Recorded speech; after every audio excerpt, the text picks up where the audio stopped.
என்னது including cancer போன்ற எந்த ஒரு டிசீஸும் வராது நம்ம ஆல்கலின் என்விரான்மெண்ட்ல இருந்தா.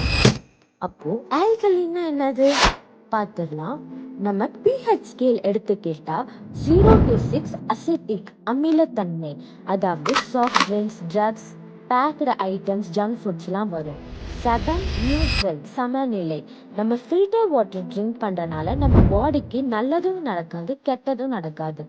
அதுக்காக தான் sir Virat Kohli black alkaline drink வாங்கி கன்சியூம் பண்ணுறாங்க. 8 to 14 ஆல்கலின் காரத்தன்மை. இது ஃப்ரெஷ் ஃப்ரூட்ஸ் அண்ட் வெஜிடபிள்ஸ் மூலமாக கிடைக்குது. டாக்டர் ஓட்டோ ஹென்ரிச் வார்பக் 1923 டிஸ்கவர் பண்ணி சொல்லியிருக்காங்க, diseases cannot survive in an alkaline body. 1931 Nobel prize அவருக்கு கிடைச்சிருக்கு. சொல்ல போனா 101 வருஷம் ஆயிடுச்சு அவர் சொல்லி.